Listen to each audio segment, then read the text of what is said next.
Disney Star Wars is fan fiction trash. Oh, yeah. Bad fan fiction trash. And in itself, it's got varying levels of trash. I mean, at the peak of the trash was the Acolyte, because that was just that was a thing made for the most ideological reasons ever, to appease and appeal to weirdos and degenerates. Because Leslie Headland is a weirdo and a degenerate who once served at the beck and call of a monster. But then you go down, and then you've got like the Filoni block of garbage. Filoni-verse, Mando-verse. No depth to it. The purest, unadulterated shit you will ever get that is the fakest of fake Star Wars. Because Dave Filoni hates George Lucas Star Wars and wants to recraft it in his image and do what he wants to do now that he's off the leash. All right? There's that. And then in between, you have other shit like the High Republic. You've got the bad Vader comics. You got all that kind of shit that they try to throw out there that nobody cares about. Video games would be nothing. And then you've got the childish shit, which is, as I keep saying, is a cover for PDF file stuff with Skeleton Crew. Oh, yeah. Oh, man. I will make that argument every time. People saying it's a harmless kids show. That means you didn't really watch it. You didn't take a look close. You glanced over it. You didn't review it. You didn't take the time. And I said to every single person, even in our sphere, that said, "Oh, it's all right. It's fine." No, it wasn't. It was filled with PDF bullshit. That was right there in front of you if you chose to pay attention. And I'm not saying you didn't choose to pay attention. My point is, lots of people didn't take the time to care because they just signed it off. Oh, kids show, let it be. It's probably harmless. Wasn't. I made my case. The videos and streams are out there. We're not going to waste time with that. But then there's what the section of the stand base want to call mature Star Wars. Mature Star Wars. The best Star Wars nobody's watching. That would be Andor. Andor Season 1. Boring. Lame. Not Star Wars in any way, shape, or form, because as I say every time this comes up, you take out every element of Star Wars in it, and it still works as mid-tier, basic bitch science fiction. But now we get to Andor Season 2. Andor Season 2. It dropped last week with the beginning of its release schedule, which we have covered for the next 4 weeks. Now, remaining 3 weeks, they release 3 episodes a week for a movie experience, so that you can engage in the year that they have to deal with all this stuff leading up to so Rogue pretentious. One. And to me, it's because they just wanted to get it out as quickly as possible. Imagine, with what we're about to talk about, imagine if they had stretched out this first part for 3 weeks. Imagine. It wouldn't go away as quickly as it's about to. But I thought the only discussion of Andor I was going to have to do, since I am not reviewing it, no point in it. It's already a canceled show. They shrunk it from 5 seasons to 2. It's already canceled. It's done. There's no point in trying to shine a light on something that's already over. I don't want to waste my time. I don't want to fight with the fake fans and stands or even people in our sphere who say, "Oh, it's all right. It's okay. It's passable Star Wars." No, Disney Star Wars is not a la carte. You cannot pick and choose. All roads lead to Jake Skywalker in the sequel trilogy. It's all garbage. So I wasn't going to talk about this except for ratings. That was it. Ratings, that was it. And it was going to be a partial discussion because, as I say all the time, when the Nielsen's come out, it's going to take into account the previous season watch minutes because people rewatch it, or will Sama give it a good snapshot. That would kind of be it. And then I'd let it go and I'd shit on it and move on and get ready for the next horrible show they're going to drop.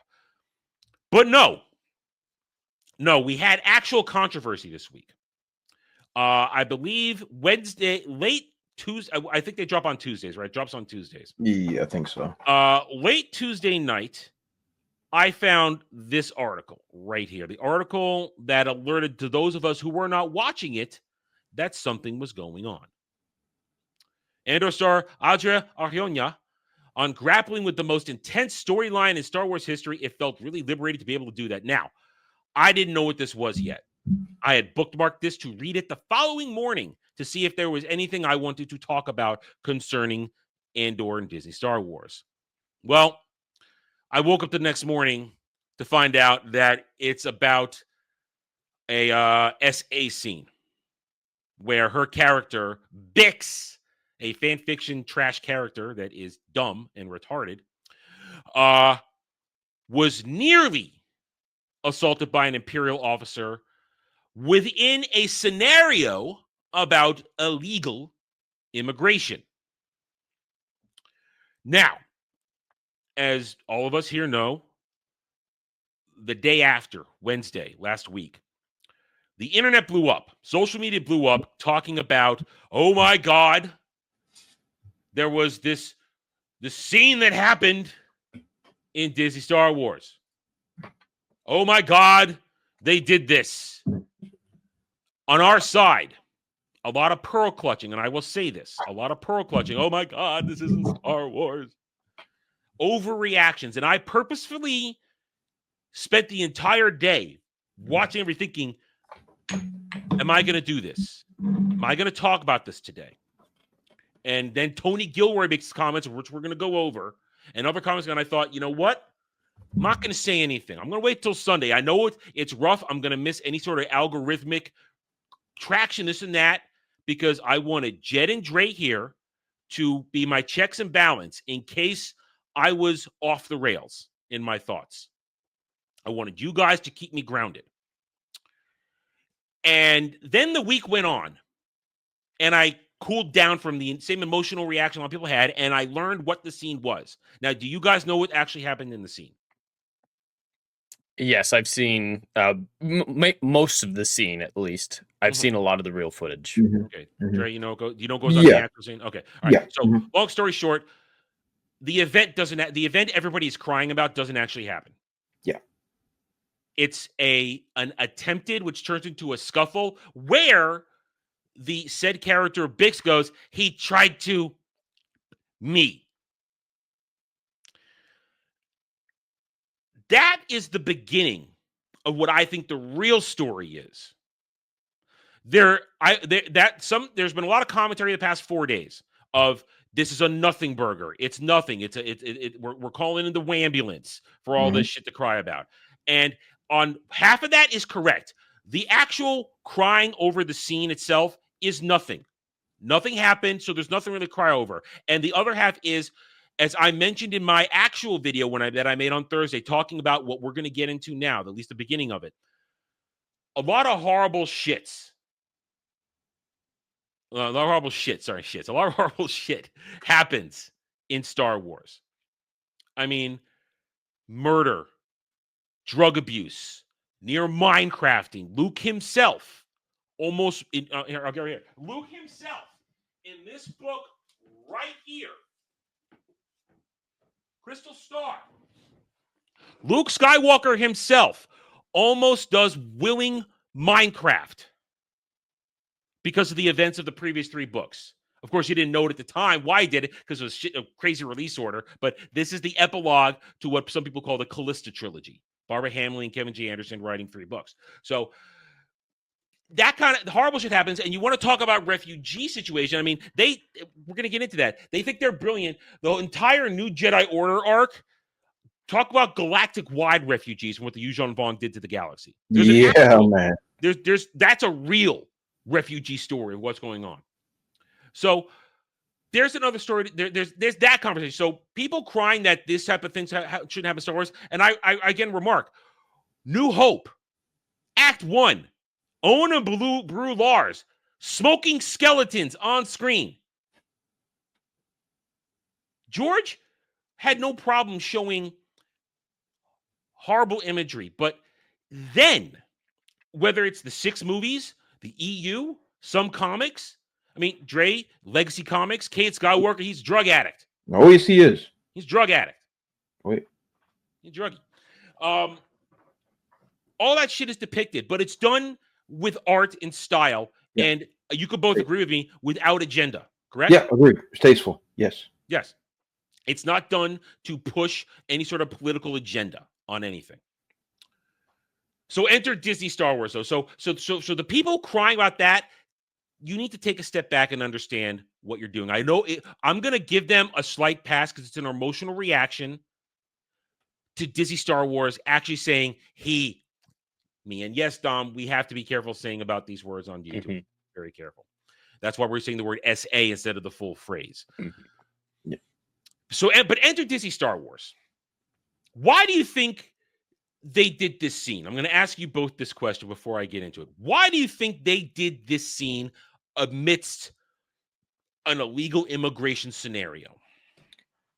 Now, for me, this is where my problem came in. Everything you said, Adam, 110 trillion% valid. This is not a new scenario. It's not. It's something that we've grappled with, and if you want to reflect real life, whatever, fine, great, whatever.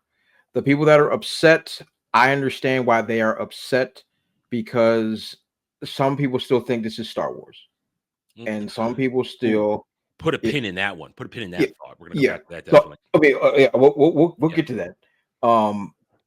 And there are a lot of people that are from our generation that still hold Star Wars as a sacred cow, and certain things that shouldn't be that because Star Wars is supposed to be fun, even though it has some darker themes, but there's still certain things that certain people believe that should not be touched in Star Wars, especially things of that type of a graphic nature, even though nothing was done or whatever, but the idea of it at the same time is enough to send people through the freaking roof. Here's my problem. This is just strictly a political scene. And that's the problem I have. It's not Star Wars. It's not fantasy. It's not any of this. It's literally, we're trying to tell you where we stand on political issues that's happening in our real life.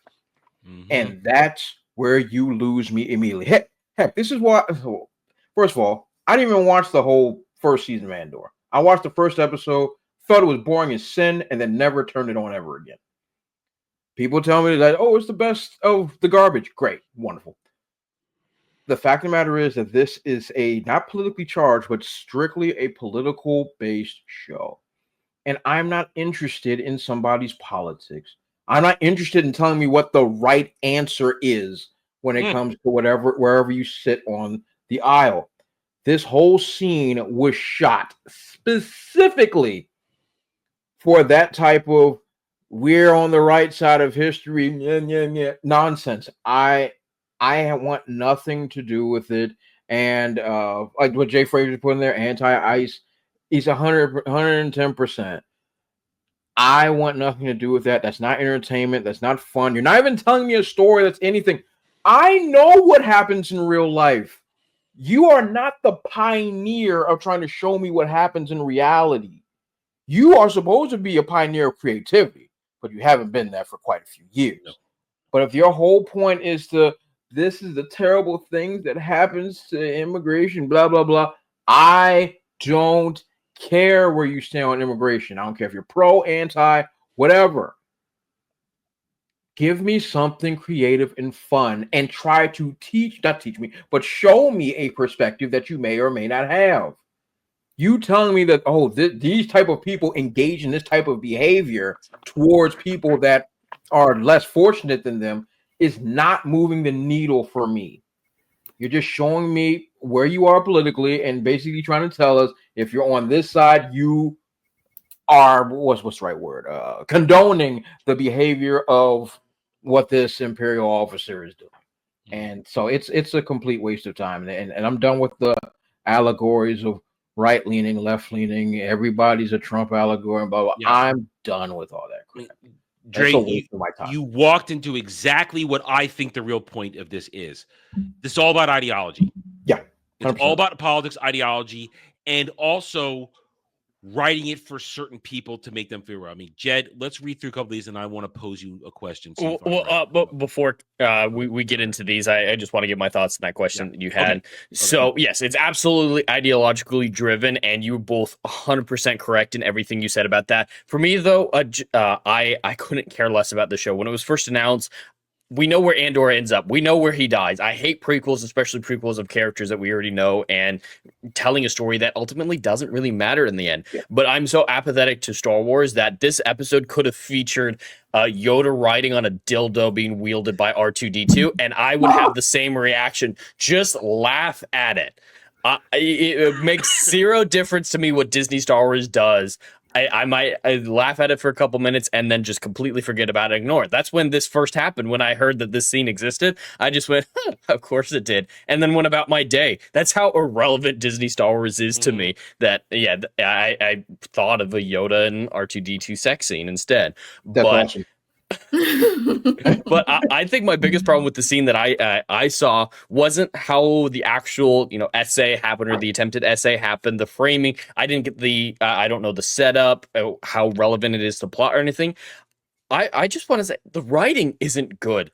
I don't want this character who was just about to be sexually his essay. That's where I'm going next. That's my next question for you, because I was going to tee it up for just you. The writing, that line alone, he tried to blank me. That is such a basic. It doesn't fit in Star Wars. That's what doesn't fit in Star Wars, because you're right on the point. That's exactly where we're going with this. So you bring that up. So I want to read a couple of these to you. Then I want to ask you a specific question that I posed, and I want your thoughts on it. So right here, I have a selection of Stan reactions to this, where they are justifying this stuff, and it speaks right to what Dre was just talking about. All they care about is that it's ideologically driven and represents what they see as the real world, and they want it reflected. So right here, Andor dared to go to the darkest places Star Wars could offer. An Imperial officer abusing his untouchable status to an undocumented migrant. They have to say the word undocumented migrant. Good Lord. Instead of illegal alien. Yeah. God. While his troops are rounding other undocumented citizens. This is the real world seeping into Star Wars storytelling. This is the world we live in. No, it isn't. It's the world you think exists. Now, I'm not saying that attacks and abuse don't happen, but not in the scenario they're painting where illegal immigrants, illegal aliens are crossing the border being attacked by legal officials and are being abused. That's not happening. Yeah, that's not how that works. And I don't want to hear anybody saying this was written before Trump was elected. They wrote it to represent him. And you're an idiot if you think otherwise. Yeah. This is the world we live in, reflected in the galaxy far, far away. This is Star Wars at its most political, its most potent, and most frightening. We've been over that. And this proves my point. They want this to be political, because it speaks to them. The next one, and then gentlemen, it shouldn't reflect our world. Let's say hypothetically they are right that this is our world. Why on earth would we want it in a world, in a universe that is a galaxy a long time ago, far, far away? Why on earth would we want that? Escapism is just so devoid from their ability to grasp. And the definitions of politics, like we always talk about, there's a lot different between the overall politics of the prequel trilogy and straight up having a Trump stand-in. Those are vastly different things. And they're just pseudo-intellectual political science majors. There's actual political science that can be wielded in storytelling brilliantly. And I think the prequel trilogy didn't do a great job at showing the complexities of it, but it tried, and in the correct manner. Using analogies from ancient history like Rome, that's absolutely on the table. And maybe doing a little bit with, Germany in the 1940s with the naming of the stormtroopers. Okay, a little bit of that, but that's the most recent we should ever get. And just celebrating this is just the death of creativity, the death of escapism. This one right here, I'm going to ask you this question now. This idiot who I have tried for ages to get blocked by, and I didn't. People want darker, more mature Star Wars, then complain when we receive darker, more mature Star Wars. Some people simply struggle to comprehend a more mature story structure. Remember, for someone when it comes to Star Wars, flashy swords and pew pew equal good, mature writing equal bad, to be followed up by this moron. Well, if that were true, the sequel trilogy would be popular. Yeah. This moron, Star Wars cannot handle mature topics, is one of the biggest reasons why we've gotten nothing but dog shit for years. Not gonna lie. This is now the splintering of the stand base. Well, that's another topic tonight. Mhm. We got these two things right here. Mature writing is not what they think it is. No, It's not shock value. There it is. You said exactly where I was going. Shock value moments is not what you write, but they being Tony Gilroy writes this to appeal to people like these morons right here who want to throw around words like fascist and fascism, who want to throw words around like mature writing, not understanding what it is, because it's made to appeal to their low IQ so that they're made to feel smart. It's like, oh, I get this mature moment, this scene that depicts the real world that I live in, and I understand it, and I'm the smart one, and all you people who are against it and don't understand it, you're all dumb. It is made to do that. Jed, that is not mature writing. Like you just said, shock value is not mature writing. It's writing for the low IQ to make them feel smart. That's a great way of putting it, to make the low IQ feel smart, because there are different definitions of the word mature, and these people are grouping them all together. There's mature content, as in sexual content, violence, gore, and profanity. Those things are mature content. But there's also the mature content that requires maturity to understand it.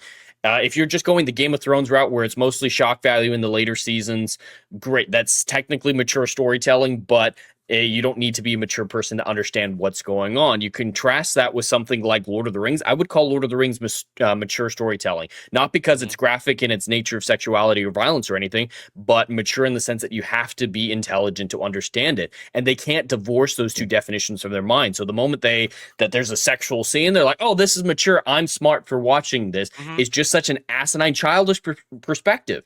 And shock value will never be a good substitute for deep and intelligent writing. Just saying that, I don't know the scene, I don't know the character, but I just immediately think, oh, so she's dead inside, because someone who actually is in this is right after it fucking happens. This is right after an attempted essay. A real victim would be a little bit shocked by it. A real victim would have trouble articulating these words and going straight to the very obtuse language that she uses here. A real character should be struggling to say this. A real character should be using euphemism or leaving the implication out there. But just saying, oh yeah, he tried to essay me, is just so basic, bitch. Because yeah, they think it's mature storytelling, but I feel like Disney Star Wars doesn't trust its audience in this scene. So yeah, it depicts a mature scene, their audience, but they doesn't know exactly what their audience is. Yeah, it's for mature audience and sexuality or in mature content, but they know that their audience isn't actually mature, so they had to spell it out with this line. I think this line is just to spell it out because they thought maybe people won't understand what actually happened there. But if it was actually a mature audience watching a mature show in its complexity, of course the mature audience would be able to figure out and infer the situation that had just occurred. And that's my bigger problem with it, is it's not actually mature. It's just in your face. I love boobs as much as the next guy, but just because boobs are in a show doesn't make it a mature show. Yeah, I mean, it's shock value. This is shock value at its most blatant, because they had to say it. And they knew it, and Tony Gilroy knew exactly what he was doing. Because I'm going to jump to this right now over here. His comments about this. Some people are saying it's not a big deal. Some people are saying, oh, you don't understand. Let's see what he has to say when interviewed by The Hollywood Reporter. When asked about the big scene, Andor creator Tony Gilroy explained to The Hollywood Reporter that when telling a story about war, shying away from SA didn't feel truthful. I get one shot to tell everything I know or can discover, or that I've learned about revolution, about battles, with as many incidents, as many colors as I can get in there without having the story tip over. I mean, let's be honest, man. The history of civilization, there's a huge arterial component of it. That's that R word there. All of us who are here, we are all the product of it. Now that I have a problem with. I mean, armies and power throughout history have committed it. So to not touch on it in the same way, in some way, it was just organic and it felt right coming about as a power trip for this guy. I was really trying to make a path for Bix that would ultimately lead to a clarity, but a difficult path to get back to clarity. Asked about Disney's reaction to the scene, Gilroy says he didn't get any studio pushback. No one ever said anything about it ever. But I mean, we have limits on what we can do. We are very aware of what we can do sexually and violence-wise. Those limits are made clear.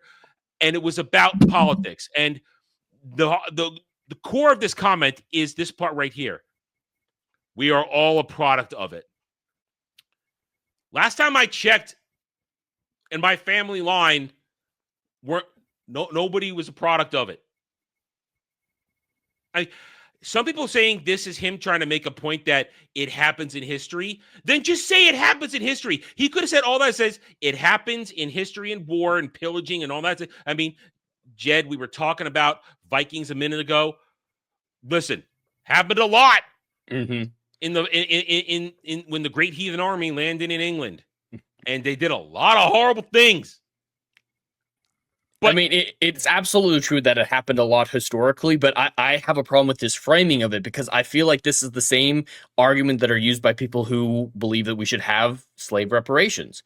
It makes it seem like we're directly benefiting from this culture, and that's what I have a problem with. I think everyone should be held accountable for their actions. Their ancestors' actions don't come into play in a person's evaluation of their morality, and this feels like he's trying to make us all feel accountable. Now, I might be different than a lot of people in the sphere when I say I think a lot of franchises, not all of them necessarily, but there is a lot of room when it comes to telling different types of stories in different shows like that. Like Doctor Who, I love the idea of what they did in the late 2000s, where you had the main show that was for everyone. You had the real kids show for Sarah Jane Adventures, which is hard for me to watch because it's meant for like 5-year-olds. And then there was Torchwood, which was for adults. I like that idea of the division in the franchise appealing to a lot of different people. So the idea of mature storytelling like this and something like this being in Star Wars, I think could absolutely work. But coming at it from this argument where, oh yeah, we have to teach people that, you know, they're the product of SA, and it feels like he's trying to make us accountable for it. And there's got to be better ways to approach this. And if this is his mentality in an interview, this was his mentality in the writer's room. Perfectly said. And when you mentioned that, the division of types of product you can get within a franchise, how many times have we been told, no matter what Disney Star Wars puts out, no matter what movie, show, comic book it is, we've been told when we complain about it, why are you upset about a kid's show or a kid's movie? Or that's my favorite thing to come out of this, because we can finally counter that argument. Every time we're like, yeah, Star Wars is really bad right now. Why do you care? It's a kid's show. It's a kid's franchise. We have this. This is absolutely not appropriate for kids, and the show's not marketed for kids, so like, I mean, no. I still think it's fun, but like the idea that this exists in this franchise, they've null and voided their primary argument against us by celebrating this, and I think that is probably not necessarily a win, but a great thing in our favor, countering Disney Star Wars. So I'm glad the situation worked out like this. There are those out there who are now trying to create that there's the argument, oh, you've got Ahsoka, you've got Skeleton Crew, you've got Young Jedi Knight Adventures, you've got Andor. Look, that's balanced. They're providing entertainment for all levels. But that's not the argument, as you just said, Jet, that they've been making for years whenever we criticize something. No matter what, it's, why are you upset about a kid's show? Nerd, go touch grass. So that argument is now invalidated. They could try and move the goalpost all they want, that, oh, there's different tiers. See, look. No, you don't get to do that. History has proven otherwise. Just like when we talked about last week, Kelly Marie Tran no longer gets a pass because now she started attacking fans by changing her own history of when she was attacked in the first place, which never happened. So you don't get to change the rules. So we go back to this right here. So we had these guys showing us that they're the dumbest, lowest of low intellectually, that they think this is mature bullshit. But then you get this, back to what Dre mentioned, political. Again, the left cannot meme. Stans cannot meme. Andor is so cool. I wish liberal politicians would actually fight to stop fascism. We're real. From what I'm aware, from what this scene is in the beginning of season 2, she's fighting fascism by selling her daughter into an arranged marriage. That's Sure. very progressive. That's the scene. That's her story at the beginning of season 2. Okay. So that's very brave and empowering. Yeah, and then she dances to a beat that has now been released officially, and they're all slobbering all over it like it's the greatest thing ever. Point is, but to them, it's all politics, just like Dre laid it out in what he said. It's all about politics to them. He's thinking about the systematic oppression of women facing the workplace. That's just disturbing. They draw these things, these conclusions. And then some of my favorites right here. This guy. Now, this is outside what we talk about, but, you know, what I see is a joke. The Trump campaign put out Trump 2028 hats this week for a joke. But now, as long as it's a joke, that's funny. Well, he legally cannot do it. He's not going to do it. But it could be. Listen, there are multiple people out there with the last name Trump. Okay, there are multiple people out there who are of age that might seek to follow their father into politics. Point is, I think this is funny, but they take it serious, especially this piece of shit. It's 2032. Trump 2028 was the only beginning. Someone had the bright idea of forming a rebel cell in Star Wars, the Old Republic.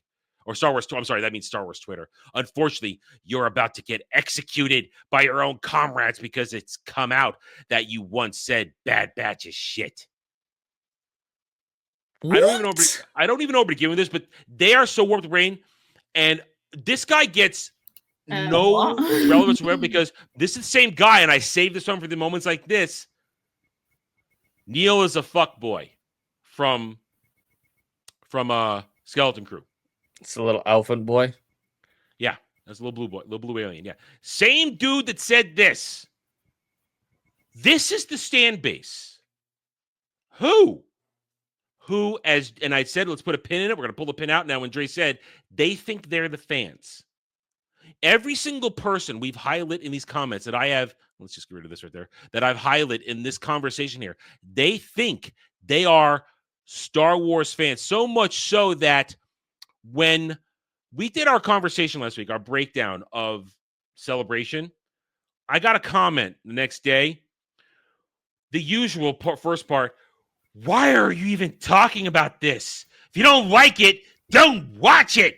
It sounds like you don't like it. No, it sounds like you hate Star Wars. Why are you even talking about it? Leave it to the real fans, the real Star Wars fans to enjoy. Go away. And that was what started me thinking about stuff at the beginning of the week. And then all the Andor stuff happened, which led me to this whole pulling all this together this week. To what Dre said was absolutely right a few minutes ago. These people think they are the Star Wars fans. These people that think Star Wars is political, that think that you have to see stuff from the real world, that think Tony Gilroy is brilliant for saying shit like this, that think that, but no, sorry, wrong one. They think that they're the real fans. They're not. They're not, because early tracking, it's not official because it's going to be a while before we get the Nielsen numbers, but early tracking, I have heard, I have no solid evidence, no actual reports yet, but the triple episode drop for Andor season 1 already didn't even get numbers to track legitimately, to track at all, really. That's the rumor right now. That the big episode dropped, nobody showed up. The best Star Wars nobody's watching, nobody's still watching it. I feel comfortable saying, despite the fact that we've lost, we've won. Because nobody's watching it. These people think they're so broken, they think they're the real fans. But if they're the real fans and they can't generate any sort of ratings, the fact that they're all fighting amongst each other over Why do you like Mando? Why do you like Ahsoka? All that kind of shit. And they none of them can pod watch me. I brought this on now. Tony Gilroy is an asshole for saying this right here, talking about Star Wars fans. Yeah, it doesn't make any sense to me. If you love this thing, then the more variety in it, the better. You can't talk about the Star Wars community. It's not a monolithic thing at all. There's 25 different versions in there. He's a dick for trying to say that, trying to shit on Star Wars fans like this, but he's actually right when he says this. Because I've said this in the past, which is why Star Wars fell so easily when Disney effed it over with the sequel trilogy. The Star Wars fan base is not a unified fan base. Never has been. It's always been at war with each other. But the difference is right now, what's left, the stan base, they're so minuscule. They have no ability to move the needle in anything. That when you show up either not on Samba at all or you barely show up on Nielsen's, that's a failure. That's a loss. When you show up to in no numbers to what we looked at in Celebration last week, I don't think they'll ever actually release numbers, but you see the videos. It's not a lot of people there. It's not throngs, and it looked like mostly tourists. Didn't see a lot of Asians in there. Japanese didn't give a shit, from what I could tell. Somebody can prove me wrong. Go ahead. I don't know, really, but evidence I saw, I didn't see a lot of local involvement in showing up to Celebration. Bunch of tourists bust in by Disney and Lucasfilm. They are not a fan base. They're a stan base. They don't amount to anything. The real fans, those of us represented here in the chat, watching this stream or this or video later on, you are the fans. And as Jed just said, he's checked out. Checked out. And I only show up to make fun of it. Disney Star Wars is dead. It's done. In a year from now, let's say 14 months. 14 months from now, when they drop Mandalorian Grogu, that ain't going to make money. That thing's got a minimum $200 million budget. Minimum. It's only going to make about $500 million. Which means it's going to fall. It's going to lose about probably $200 million in the end. There is no saving it. And I will say this: there is no accepting any part of this. If you like Andor, I'm done saying good for you. I'm glad you like it. No, I'm saying you're a party to all this shit. If you want to like it, admit that it isn't Star Wars. Admit that it is damaging George Lucas's legacy. This right here, this shit right here, this is not how George Lucas would have presented this. It's time to understand. Disney Star Wars is done. Do not accept it in any way, shape, or form. Do not embrace it. Reject it in all ways. You can like it, but you have to admit that it's not good Star Wars, that it is Disney Star Wars, and that it has that everything involved in this, everything from Filoni to the hacks writing, the Let's Get High Republic, to the comics, to the lame-ass video games, it is all damaged to the point to where the majority are in just place. They're apathetic. They're not even angry and pissed off like I am. They're apathetic. They don't even feel like making fun of it anymore. And they only get a rise out of this week because people got super emotional over a moment. So any final thoughts on this? You guys, anything? Want to add anything I might have missed? I mean, I think we covered it pretty well. This is just the next stage in the evolution of Disney Star Wars trash. It's just like this type of stuff is inevitable, and we better thank any deity that's listening that they actually didn't have anything graphic happen on screen. Yeah, we're having a different discussion right now. Then we've definitely different discussion. Yeah, but that's the only thing we can really take solace in. But this is just trash. Yeah, it's just trash. And then there are those that are trying to keep the trash afloat. All 5 fans of this stuff, like it's. It is what it is. Like Star Wars, as we said several times, and Adam, you have been an advocate of, Disney Star Wars is dead. It's been dead a long time. And I'm just looking forward to when one day we can all look back at this when Star Wars is completely gone or whatever. And we can be like, hey, man, remember 30, 40 years ago when we had good Star Wars? And like that's the only thing we're Well, I really mean, had. that's why I was saying we collect, protect, and preserve what came before, so we can Exactly. share it with the next generation. That this is what Star Wars used to be, and Yep. unfortunately, when we get to Crucible, that's it. We're done. I'm sorry. That's all we have. It's over there. We never got anything else. They took it from us, and that's where the meme is. This is what they took from us. That's where it can be Mhm. applicable. But you're absolutely right. It is done. It's over, and I will never not celebrate and love real Star Wars. But I can, as Dre says, I can let this go. Because even though I hope and I pray that someday somebody with a brain who believed in what George Lucas did, who understood it, can wrest it away from Disney and resuscitate the EU and continue where it would have gone. But I know that's a very, very large pipe dream. Oh And yeah. I'm not. It's not my usual hope joke where I'm hoping and praying thread. No, I'm very realistic about it. But I can keep it in that place, and I'm okay with what I've got. I'm just thankful I didn't burn it all, throw it out when I was at my lowest points. I'm glad I didn't do that. I kept it all so that I still have it. I can still celebrate it, still enjoy it. I mean, I was just talking with Jed about this last night. The DVDs I have for the original trilogy have original theatrical release cuts on them. I can share that anytime up alongside special edition. So I have it all. I'm happy. I'm dandy. And I want to share that with people who still want to celebrate real Star Wars. But we are the real fans. And it's our job to hold on to that memory and share it.